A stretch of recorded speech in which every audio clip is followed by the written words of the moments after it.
Behold, ladies and gentlemen, the Warwick Economics Summit brings you the Deputy Prime Minister of Spain, Nadia Calvino. This Spanish leader is the Vice President and Minister of Economy and Digitalization. She has been one of the main drivers behind Spain's most recent victory of achieving the largest labor force since the 2008 banking crisis. After achieving her degrees in economics and law, she became an economist and trade expert in the Spanish public administration. She then had the responsibility of being the Director General for the European Commission's budget before undertaking her role as the Minister of Economy and Business. In the Ministry of Economy, she deals with foreign trade, macroeconomic analysis, and economic policy and competition. During the brief period of time she wasn't leading a country or aiding a trading bloc, she lectured at the Complutense University of Madrid in the economics faculty. We are immensely grateful to be hearing from her today and are thrilled to have such a glorious speaker end our summit. Without further delay, please welcome the Deputy Prime Minister of Spain, Nadia Calvino. Well, thank you very much for this very, very kind introduction, Iman. I am really thrilled to be participating in the Warwick Economics Summit. I am doubly excited by the fact that this is all student-run and that we have so many persons connected and so many exchanges and interesting questions are going to be coming in after my introductory remarks. So congratulations for the organization. And let me just kick off by sharing with you a couple of thoughts about where we are and where we're heading after these very tough 2 years of the pandemic times we have been living. I think it's extremely important that we have these exchanges and these reflections on where we are and the future ahead with students and young people, because actually right now we're making very important decisions that are going to shape the future. And you will be the leading players in this future. And so it is extremely important that you are participating in the debates, that you are putting forward your questions, your concerns, that you're also helping to shape the right policies so that you are inheriting the future that you deserve and that you are looking forward to. So let me just kickstart and let me start with the reflection about what we have been living during these unprecedented times. For the past 2 years, we have been fighting a pandemic situation that was not anticipated, that had not been prepared. We had no roadmap, no blueprint, no framework to make the decisions to try to stop this pandemic, both from the health perspective, also from the economic and social point of view. And I must say that, thank goodness, I mean, this time we have been acting in a very coordinated and aligned manner at European level, but also at global level. And this is a stark difference compared to previous crises. So when it comes to, for example, developing the vaccines, never before has humankind been able to develop in such a short period of time working vaccines, also to deploy the vaccination programs, which are covering an important part of at least most developed countries. And we hope that it will be soon extended to the rest of the world. Secondly, we also coordinated our fiscal and monetary policies, and we coordinated our action in a manner that has allowed governments to respond to the unprecedented economic and social shock. Just to give you the example, in Spain, measures we took since March 2020 to provide liquidity, to support the solvency of companies, furlough schemes to protect jobs, and also income support measures. All these measures have allowed or avoided a significant economic drop that would have exceeded 25% and the destruction of more than 3 million jobs. Now, there's one thing we have learned is that it is much more efficient and cheaper to protect than to let something be destroyed and then have to rebuild from scratch. And this time around, we have acted in a decisive manner in order to ensure that we would protect a strong basis for the recovery. And that has put us in a good position facing 2022. Concerning Spain, almost all international institutions foresee that our country is going to be one of the most dynamic ones this year and next year, Overall, they foresee an average growth rate of GDP around 5% in the 2021 to 2023 period. And this is very good because it means we're not just bouncing back, but having a strong, a sustained recovery. Now, looking forward and moving to the second part of the introduction, so where are we heading? I think it's very important to stress how different the response has been this time, also in terms of the mid to long run response. This time around, we have a recovery plan. The EU has adopted a 750 billion investment plan, unprecedented investment plan. Each country has designed its recovery plan, including investments and reforms, alongside a common policy agenda driven by the green and digital transitions. Concerning Spain, our recovery plan includes two other key axes for our action: social and territorial cohesion and gender equality. We think these four lines of investment and reform, green, digital, social and economic, and territorial cohesion, and gender equality, are the four cross-cutting principles and targets that we should be looking for and acting on in the coming years if we want to have sustainable and inclusive growth. The starting point in 2022 is good. As you mentioned in your introduction, actually, we have already reached employment levels and unemployment rate that we hadn't seen since 2008.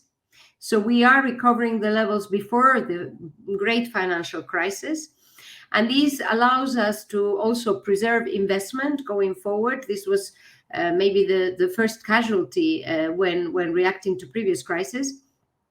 And so we have a more optimistic or a more positive perspective in terms of our ability to try to tackle those challenges that have been with us for a long while, but that have certainly accelerated as a consequence of the pandemic. When we're looking forward, I think a very important element, a compass that should guide us, is the concept of fairness. Because we're living a technical revolution. And in previous revolutions that we have had in the past, technological revolutions, we have seen that this is having an impact not only on companies, not only on industry, also on services, on social relations, on the way we live, on the way we interact, even on the functioning of our democracies. And that is why it is essential that we drive this process, both digitalization and the green transition, in a manner that's fair within our societies, fair between countries, and also in terms of intergenerational fairness. We have been issuing an unprecedented amount of public debt to respond to the pandemic. In the case of Spain, around 150 billion euros since 2020, in order to ensure the provision of the health services, education, also to compensate for the loss of tax revenues, to support companies, to protect jobs. And this means that this could be a burden on future generations if we do not make right now the right decisions and we invest it in the best manner so as to ensure a strong and sustained and sustainable growth in the mid-run from the economic and financial point of view, but also from the environmental and social points of view. And I think this concept of intergenerational fairness is absolutely essential. And that's why I appreciate very much listening to young people, because it is your future we are talking about. Now, let me close just with a more general reflection on economics. Since most of you are students of economics, I thought it could be interesting just to share with you a more philosophical reflection to some extent. In times of intense change, such as the ones we are living, there is also high volatility and uncertainty.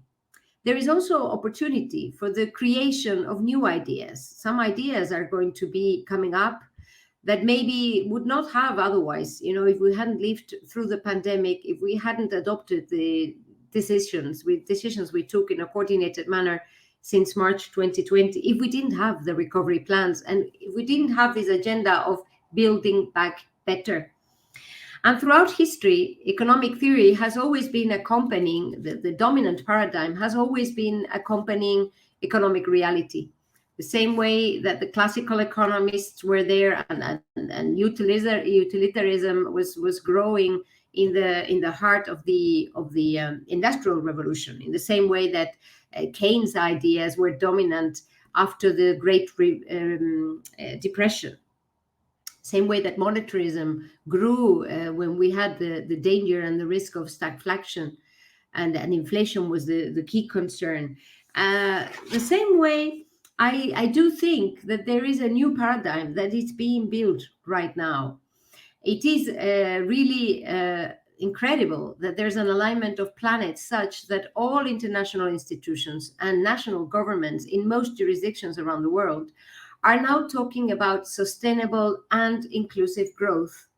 This kind of language was not used 15 years ago. I think that there is a new paradigm that is being built, which is certainly going to be a mixture of macro and microeconomics, all the works that are being done in the area of experimentation, of behavioralism. I think all of this is going in the direction of trying to have a more integrated approach when we're thinking in economic policy terms, not to forget the importance of political economy when we are trying to design the best policies for the future.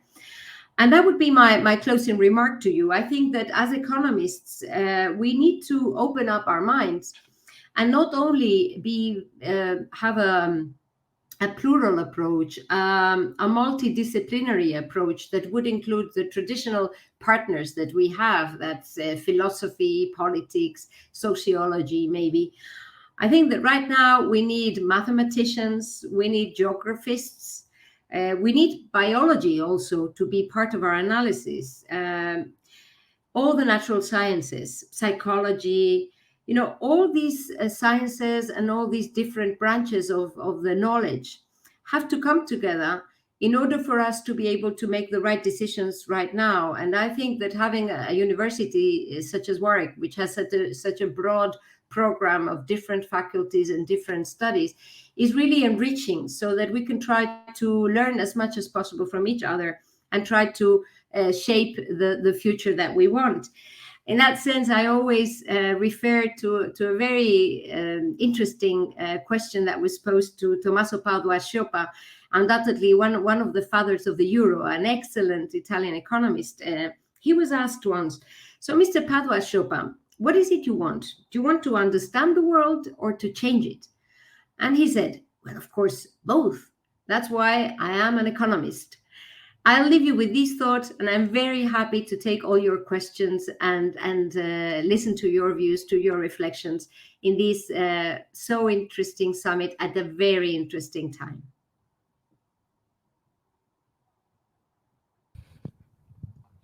Thank you for that incredible speech. We now do have quite a few questions, and this Q&A is my favorite part of the summit, so let's dive right in.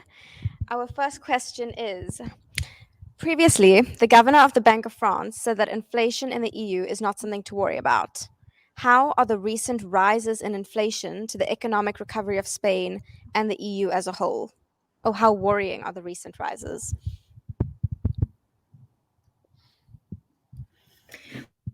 Well, I think that it is absolutely clear that the economic underlying situation, the fundamentals in the EU are very different to those of the US. And so we shouldn't run to conclusions about the evolution of surprise that there is prices are bouncing back when we have such a strong recovery after such a deep crisis such as the one caused by the pandemic. Having said that, of course, price increases do have an impact, for example, on wage expectations, also on salaries and on other elements that have to do with pension payments by the government, etc. And more importantly than that, maybe I think the most concerning element here is energy prices, because this is the fundamental, the key underlying factor to inflation pressures right now. The causes of these price increases, energy price increases, are not under our control. They are linked, amongst other factors, to geopolitical tensions. And this is a structural element that may have a negative impact on the competitiveness of companies and also on the welfare of families if we do not manage to offset this pressure on the real economy. So I think that in terms of the monetary policy, we should not be foreseeing a change of the monetary policy driven by the European Central Bank and Christine Lagarde. But we certainly have to act to try to avoid that the energy price rise has an impact on the real economy. I see. In terms of energy, given the tremendous rise in energy prices in Spain, is the Spanish government going to consider nuclear energy as an alternative source? Well, we have acted in a decisive manner last year to offset, to try to compensate the negative impact in international wholesale gas markets on the welfare of families, as I was saying, and the competitiveness of firms. That this has a quite high fiscal cost, reducing VAT and other taxes, for example. All that is leading to a cost which can amount to around 4 billion euros per year. So this is not a structural solution. That's why I was insisting in the need to provide a European response and to ensure the gas prices in energy markets are going down. Now, a different issue is whether this has an impact on our term projects and our national energy and climate transition plan, which is not going to change. Actually, high energy prices teach us one lesson, which is we should accelerate. They are also the cheapest in our markets. So we should accelerate the deployment of those really renewable energies, such as water, clean wind, sun, of which we usually have a lot in Spain, by the way. And so try to have as soon as possible a very different energy market that can provide this clean and cheap energy supply and make us also more independent from sources which are based on CO2 emissions and which make us also very dependent on other parts of the world. And would you say this would be the government's responsibility, or do you think this should be an initiative taken up by private firms? Well, this requires public and private investment. There's no doubt about it. Actually, our green transition plans envisage that for €1 that would be invested by the public sector, up to €4 would be invested by the private sector. So with our recovery plan, which is going to devote around 40% of investments to the green transition, we hope to mobilize in all around 500 between green and digital transformations and have a more sustainable future, sustainable growth model in the mid-run. We're going to be mobilizing up to 140 billion euros with the European Next Generation EU instruments, the European Recovery Plan. And as I was saying, 40% of these investments will be targeting the green transition so as to ensure that we have as soon as possible the cleanest and cheapest energy sources and that we have a fair transition where no one is left behind. But would you say that this would largely affect the debt that you said Spain has currently had to incur because of the COVID-19 pandemic? Or would it be recovered very quickly? Well, luckily, we have to absorb the extra debt that was issued to face the pandemic, of course. But luckily, we will do it in a context of growth. This is the most important lesson we learned from the past financial crisis, which is that the best way to ensure long-term sustainability is to ensure growth. Right now, when we're having a discussion about what fiscal rules do we want for the future in the EU, we need to ensure that we have debt sustainability trends and paths which allow us to ensure this long-term sustainability while preserving also social sustainability and that we preserve investments which are desperately needed if we want to succeed to the green and digital transformations. So that's why I would say we need a debt and deficit reduction path, which is growth compatible. And luckily, we already started in 2021 to see our debt and deficit to GDP ratios go down. Actually, we will be probably below our target in 2021, and we will continue in this downward path in the coming years. but in a context of strong investment and strong growth, which is obviously better from all points of view. That's incredibly, that's amazing. I hope that works out well for Spain. Um, our next question is, the tourism sector is very prevalent in Spain. What policies have been the most effective to allow recovery to begin?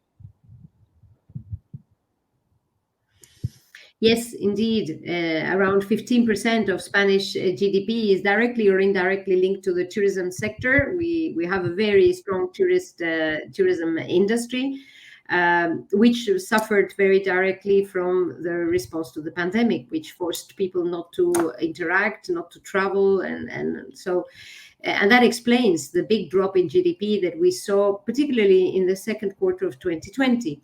Now the economy started to recover thereafter, and we saw growth accelerating in the course of 2021. Also, tourism is progressively recovering.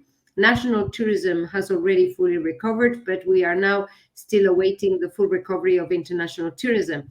It all depends on the evolution of the pandemic. If there's one thing we have learned is that human health and economic health go hand in hand.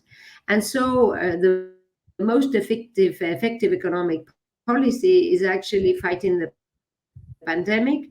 Vaccination has been a turning point. And this explains that since we launched the vaccination program last year, and Spain is one of the countries that is most advanced in the vaccination rate, more than 90% of the population over 12 years old is fully vaccinated, more than 50% for children. So we're one of the most advanced countries in that regard, and that allows us to have a good outlook in so concern. Nevertheless, we have, since March 2020, provided liquidity, solvency support to viable companies that were affected just on a transitory basis due to the impact of the pandemic. And inside our recovery plan, there is more than 3 billion euros foreseen to be invested in the modernization of the sector, so that the post-pandemic tourism sector is also more sustainable, greener, more digital, more efficient, and ensuring that there are better quality jobs created in that sector. I hope that all of you travel very soon to Spain, so that you can see, how this recovery is taking shape. I am planning a trip to Spain this summer, so I can't wait to see it. Our next question is, will Spain look forward to multilateral general trade or concentrate bilateral trade on specific countries? Well, as you know, Spain is part of the EU, so our trade policy is the EU trade policy. The European Union is the largest trading partner in the world, and so and this is articulated through multilateral agreements, but also bilateral agreements with Japan, with Australia, with Mercosur, with Latin American countries. So our trade policy is the EU's trade policy, and thanks to the EU being such a strong trading partner, the trading conditions are quite favorable and have allowed Spanish companies to thrive, to become much more internationalized, and to be exporting to all different regions around the world. Thank you. Our next question is, would you say that COVID demonstrated the importance of having a strong independent economy, or is there a desire to return to multilateralism? Well, indeed, I think COVID has taught us that we're all on the same boat. We human beings are all on the same boat. Actually, borders do not stop viruses from moving around, and there's no way to be safe if not everybody in the world is safe. That's why I was a moment ago referring to the need for the whole world to get the vaccines. And Spain is one of the largest vaccine donor throughout the world. We are the fifth donor. We're very committed to donating and also selling vaccines, producing our own vaccines, in order to make sure that all citizens around the world, all persons, human beings around the world are protected vis-a-vis this virus or future viruses. And these, I think, this lesson learned that we're all in the same boat has been very fast learned on the economic front. So multilateral institutions, the IMF, G20, the World Bank, and the coordination of central banks has been essential to avoid a major financial crisis as a consequence of the pandemic. We have coordinated ourselves using these multilateral institutions, and I think that this shows the need to reinforce these institutions. For instance, to provide financial support to most vulnerable countries, debt relief as we have most affected countries, and other financial support measures, as well as the coordination of our economic policies. Because we have seen in the past 2 years that we have been much more effective because we have coordinated our monetary and fiscal policies. And these, I think, should also be a guiding principle going forward. Spain strongly supports the multilateral framework. If it didn't exist, we should have to make it up and build it right now in order to be much more effective to respond to current and future challenges. Thank you for clarifying that. The ease of doing business ease of doing business index is gaining prominence, and reforms are directed towards it. In what ways could it hinder the achievement of sustainability?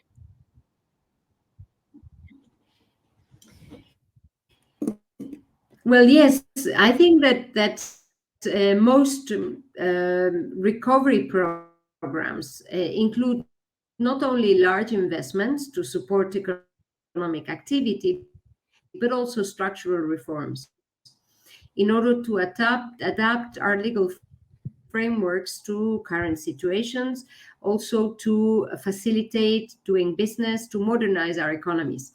Now, this is very relevant in the case of Spain, or particularly relevant in the case of Spain. Sorry, the sun is in the case of Spain. And our recovery plan has a very ambitious reform program, including labor market reform, pension reform, public administration reform, and some legal changes to facilitate the creation of companies as of €1, the growth of SMEs, the creation and also attraction of startups. So we are undertaking and accelerating these reforms, which are a key element of our recovery plan. Actually, only this week, Congress validated the labor market reform, which is very important in order to ensure that we tackle the imbalances that have been dragging growth and prosperity in Spain for decades. Spain is a country with very high unemployment, structural unemployment, also youth unemployment, high temporarity in comparison, 10 points higher than the average of the EU countries. Precariousness, good market reform that has just been confirmed by Parliament and that will be implemented, deployed in the coming months. This labor market reform is essential so that we ensure that the expansionary phase, which is starting now, is also creating good quality jobs. In other words, that we're able to jump on the bandwagon of the new digital and green economies, and that workers in Spain, and in particular the young, are able to access the green and digital jobs of the future. This is our top priority, and I hope that this ambitious reform program is going to, it has already started to deliver results, but it will continue to deliver results in the coming years, including improving the business climate, attracting investment, and supporting companies so that they become larger, more with a higher productivity, more competitive, and so delivering, as I was saying, better quality jobs too.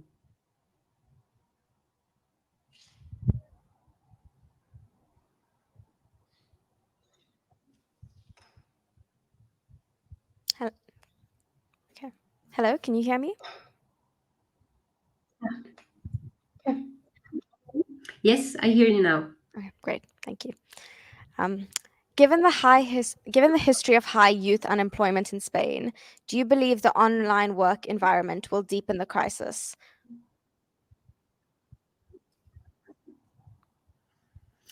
Well, no. Why? No, I don't think that online work would deepen the crisis. No, on the contrary, I think that teleworking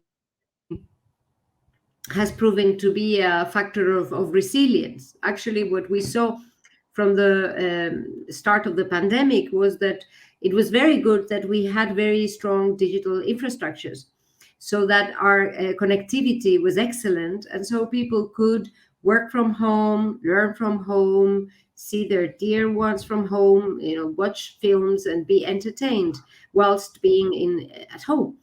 And that has put in the forefront, I think, the importance of investing in our infrastructures. That's physical, digital, but also social infrastructures going forward. Having strong digital infrastructures which allow us to be able to jump, to succeed in this digitalization process, which has accelerated exponentially as a consequence of the pandemic. And I think that the young are particularly well suited to adjust to this new digital economy. On the contrary, I think that the new jobs that will be created are going to be well suited for the young people our objective is precisely to reduce youth unemployment, to give the young good training to prepare them so that they can access the good quality jobs of the new green and digital economy. The recovery plan is all about it. Intergenerational fairness, as I mentioned before, ensuring that your generation and future generations have the best possible opportunities. And this includes the job market, of course. So, does investing in these digital infrastructures for work that you speak of continue to aid education? And I suppose digitalization is prime in the global sphere. So, what role do you think it plays? Well, digitalization is a process which has been ongoing but has accelerated as a consequence of the ability to process large quantities of data, and the building up and the growth, the exponential growth of the large digital platforms. And due to the pandemic, our whole life has become much more digital. We probably wouldn't be having this conversation and me participating in the Warwick Summit if it weren't for the digitalization process. I probably couldn't have gone and joined you in person. So I think that this is going to be a key feature going forward. Now, in the case of Spain, we have a good starting point because we have some of the most solid, the largest actually broadband network in the EU. The broadband network in Spain, deployed in Spain, is larger than the ones in Germany, France, Italy, and the UK altogether. So for the past 20 years, there have been very large public and private investments so as to have this very strong broadband network, which is a necessary element for the deployment of 5G, this new technology, which is going to be quite revolutionary, like the Industrial Revolution was revolutionary maybe in the area of industry and the new services economy. So we want to be deploying these new technologies and creating the jobs that go with them. So we want to be deploying these new technologies and creating the jobs that go with them. And in parallel, we have adapted our legal framework to contemplate teleworking, to have the new labor market reform, and all these elements would allow us to modernize the framework and therefore to adapt to the new digital economy. And I think that this is a great opportunity for the younger generations. This provides opportunities with the new jobs. It provides opportunities to learn and to be trained throughout our whole lives in a very different manner. And all in all, if we channel these processes in the right manner, this should lead us to stronger societies, more solidary, closely knit, and with a better prospect in terms of the quality of life for all citizens too. Thank you for that. Moving aside from the digital economy just for a moment, you mentioned a recovery plan. What has the Spanish government done in terms of pushing for I can't gender hear you now, equality? Iman. Hello, can you hear me? Mm. Sorry. I said you mentioned a recovery plan. So, what has the Spanish government done in terms of pushing for gender equality and reducing the gender pay gap? Yes, yes, yes.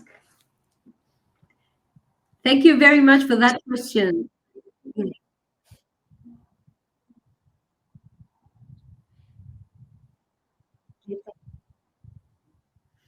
Yes, thank you very much for that question. I am really grateful because probably the Spanish recovery plan is the only one that has put gender equality at the center. Throughout our democratic history for the past 40 plus years, gender equality, the fact that women have accessed education, jobs, the political positions, also company leadership, this has been one of the drivers of modernization, prosperity, and growth in my country. And we think that this should continue to be a leading factor in the coming years. We think, there's some studies that show that if we manage to close the gender gap, Spanish GDP could increase by as much as 18%. So it's not only a matter of fairness, it's not only a social issue or a human rights issue. It is also a matter of economic rationality, that we profit from the talent. This is why we want to inject in all our programs an element of gender equality. For instance, in our program to support startup financing, there is a specific program to support startups led by women.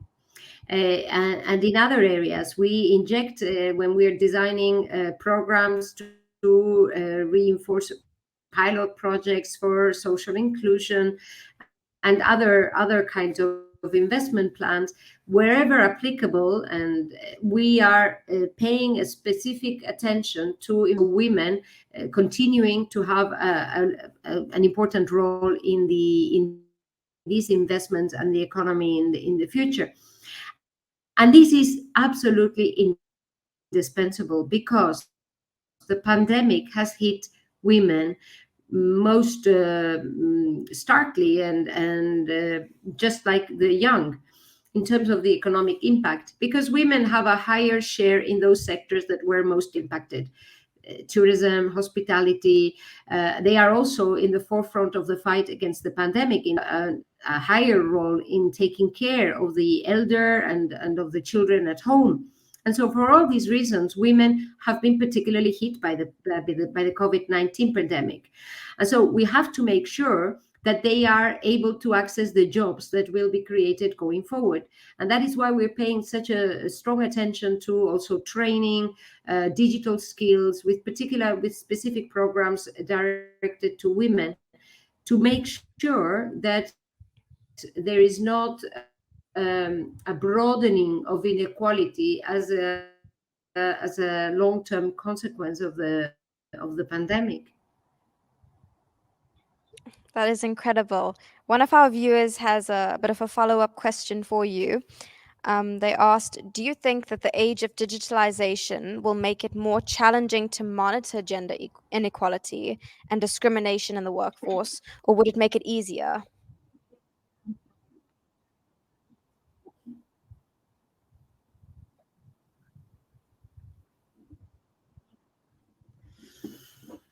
I think that it shouldn't have such a large impact.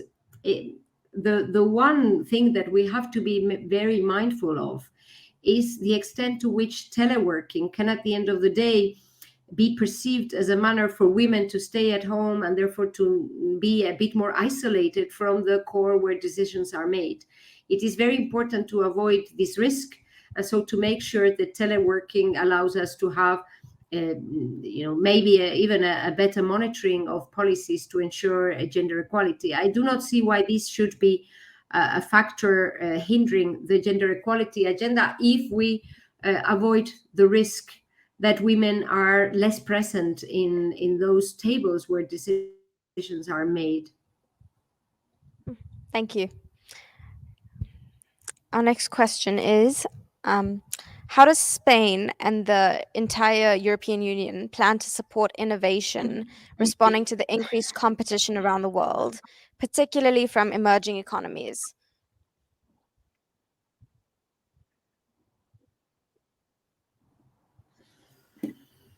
The emergence of new strong economies throughout the world, increasing competition in some areas. That is a challenge. Also, the fact that we and the awareness that we need to increase our autonomy.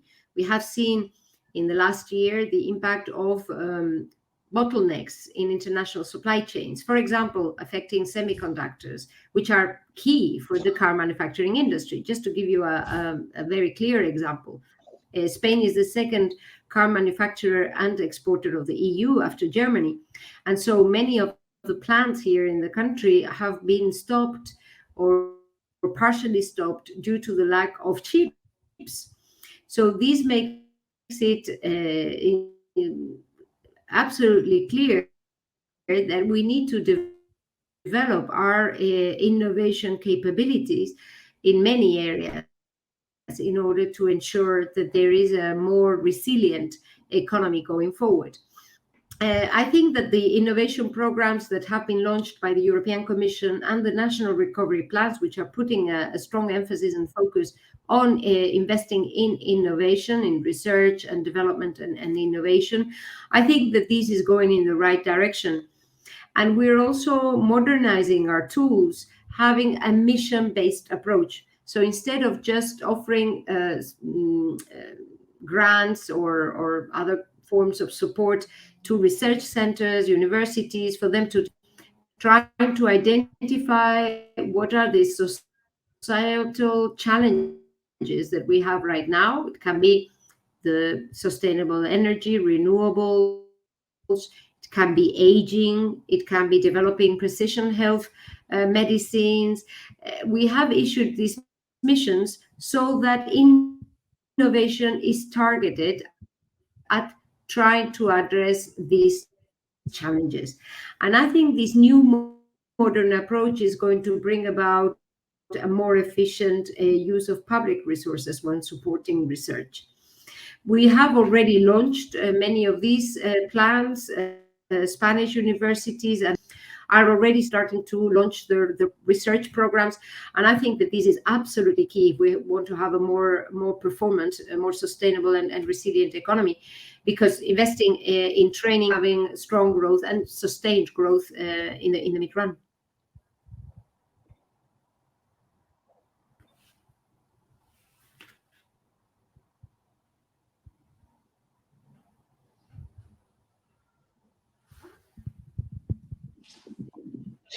I'm so sorry. Okay, I'm so sorry. Are you back with us? Yes. Okay. Sorry, you cut out for a moment over there.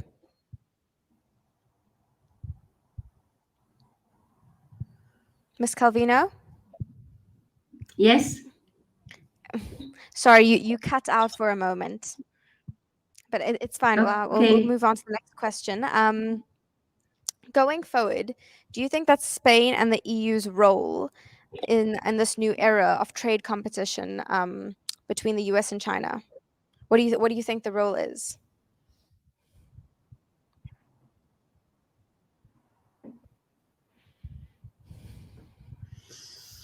Well, as I was saying a moment ago, there is a geopolitical changes that are taking place, which are leading to tensions around the world, also to new ways to trade and new real institutions. All in all, the EU, being the largest trading partner of both throughout the world, the largest trading bloc throughout the world, that should give us a key position to trying to ensure that we reinforce the multilateral system, which has proven to be so successful since the end of Second World War, trying to provide responses that are applicable throughout the world and to ensure that we continue to to move and to prosper, in a direction which reinforces the ability of citizens around the whole world to develop their lives and their professional plans. This is our approach. And so I think that we need a strong EU in order to play a strong role, the role that corresponds to these large trading bloc in the world.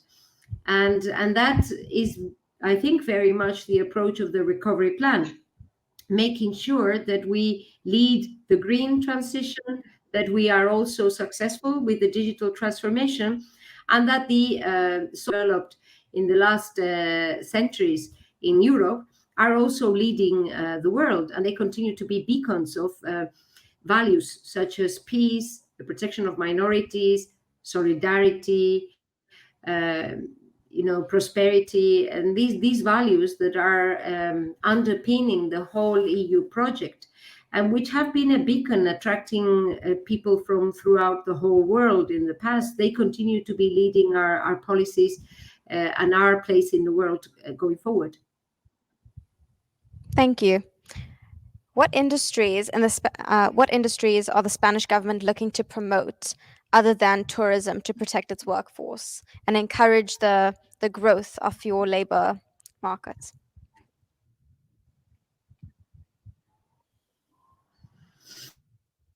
Well, I wouldn't like to leave you with the impression that tourism, important as it is, would be the only element. A country with a very diversified economy. It is a leading world power in the agri-food industry. We also have strong companies in the energy sector, in the telecom sector, not to speak about the second car manufacturer in the EU. Also, the health sector is quite strong in our country. We're currently also developing vaccines and developing other elements to fight the COVID virus. So, all in all, we have a very diversified economy.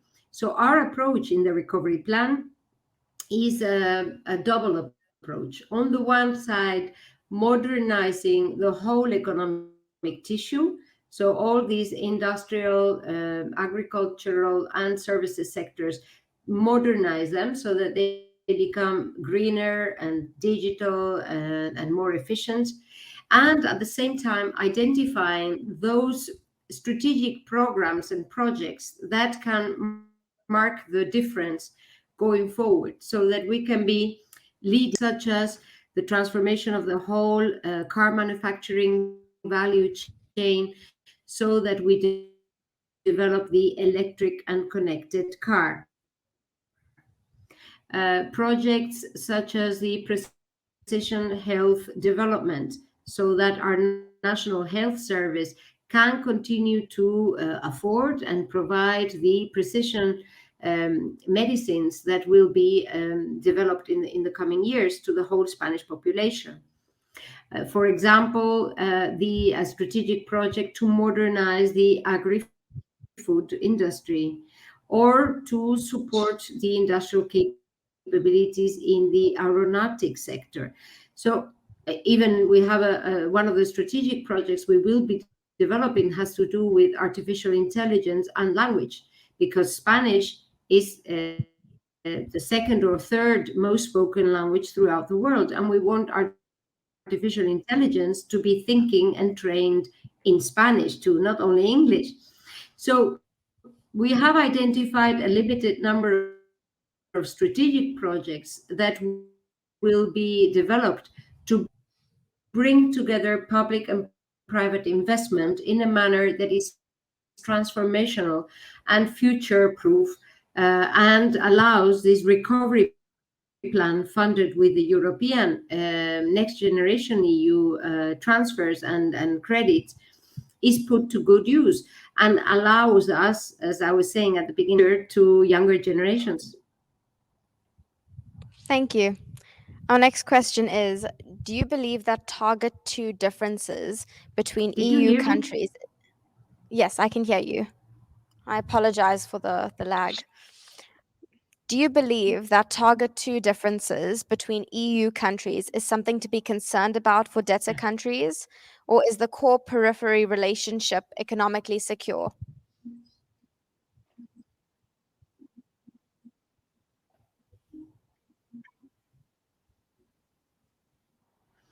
Well, I'm sure you asked the governor of the Bank of France that question. Did he reply? Yes, he did. Yeah, I think it was slightly different. Um, I can move on if you would like. Once Spain recovers from the pandemic, what are some of the main challenges that the Spanish No, government no, would no. have to I'm happy face? to. No, no, Oh, I'm happy. No, I.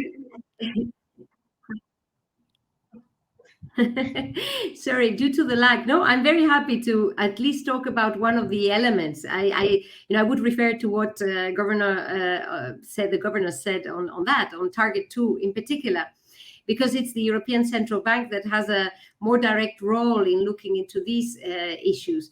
But let me say that thanks to the European Central Bank monetary policy, during the last years, we have been able to reinforce our long-term public debt sustainability.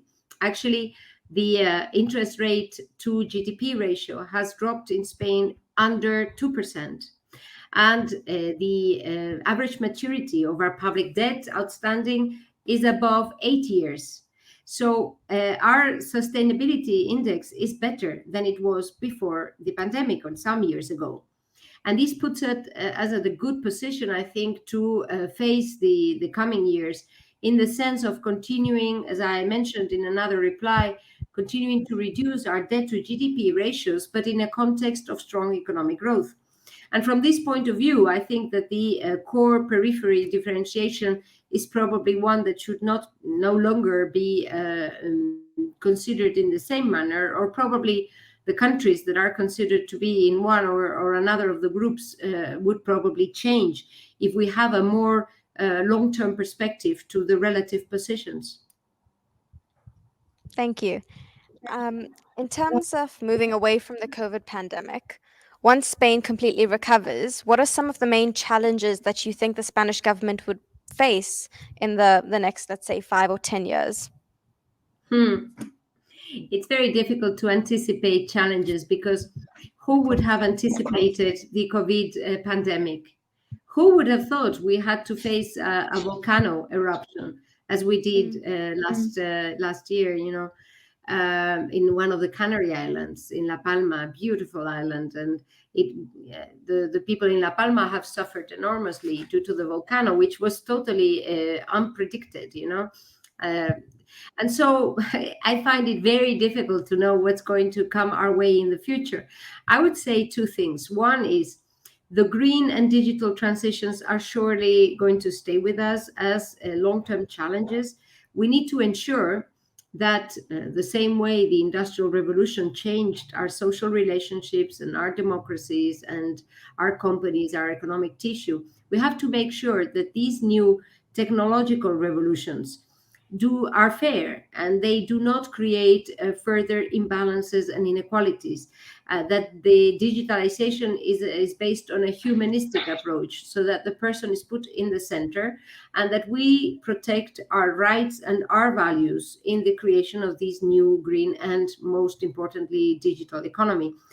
I think this is a challenge that we will have to continue to face in the future.